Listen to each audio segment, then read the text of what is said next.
The Australian and New Zealand Army Corps, or ANZACs, were assigned to assist in the Gallipoli campaign of World War I.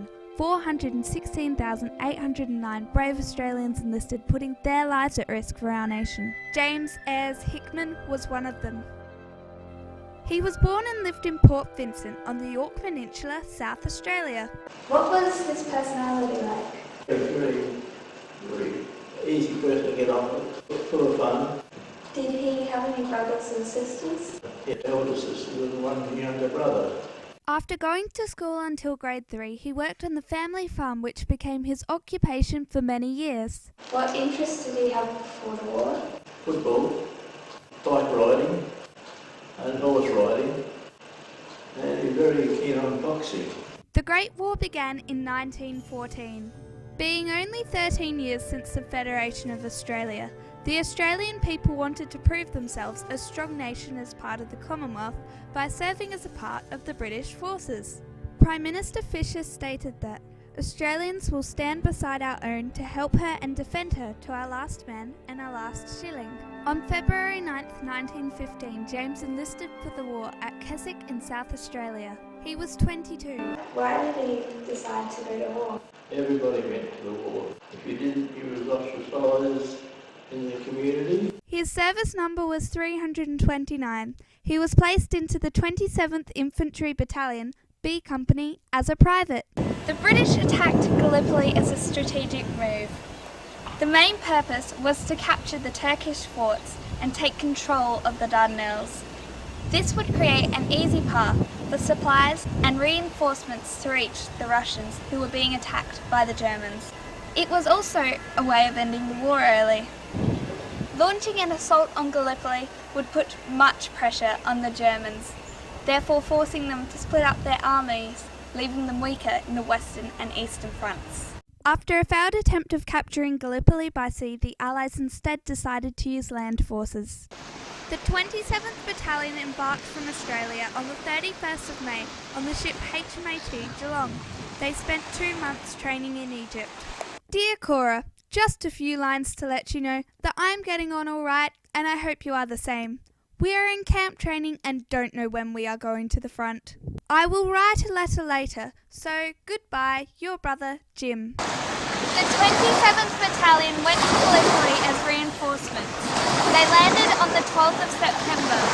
Lifelong friendships were formed within the confined spaces of trench warfare. Due to poor hygiene, illness spread quickly. James was admitted to the 3rd Auxiliary Hospital in Heliopolis with jaundice on the 26th of November 1915. Other soldiers suffered from typhoid and trenchfoot, a fungal infection caused by a consistently moist and low-temperature environment. In some places, there was a strong stench of decaying bodies. There was a constant sound of firing and the threat of the Turkish army.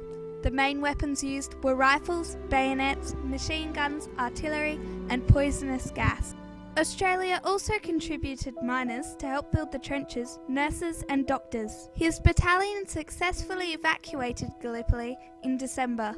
James rejoined his battalion on March the 5th, 1916, heading for the Western Front, where he fought in the Battle of Somme, at Pozières and at Ypres, before he was again struck with illness and admitted to hospital on April the 27th, 1917.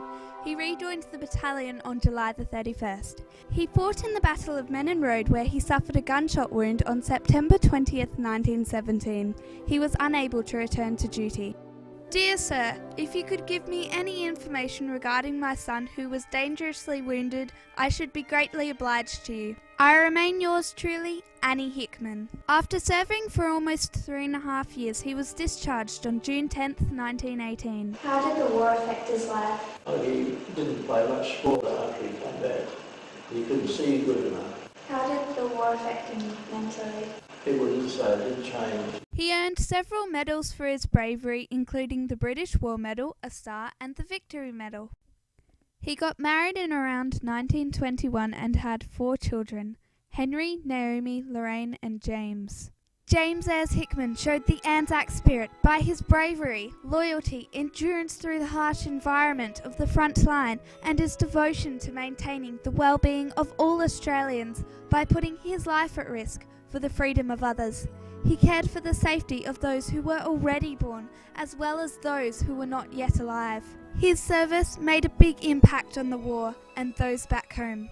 He was just one person who made a big difference by his portrayal of the Anzac spirit. Every Australian who went to war gave up their time, energy, freedom, as well as risked their lives for the good of all Australians. The Anzac spirit means to help your friends, family, and even those who you don't know, whilst being placed under extreme circumstances. This spirit lives in every Australian and is shown by them every day in their persistence and endurance in the face of danger. Loyalty, mateship, friendly attitudes, the pride and the appreciation of life is shown by Australians every day. For me, it's amazing to think of all those brave men who went to war and fought for my safety and my freedom. They changed our country forever, so we should remain forever grateful.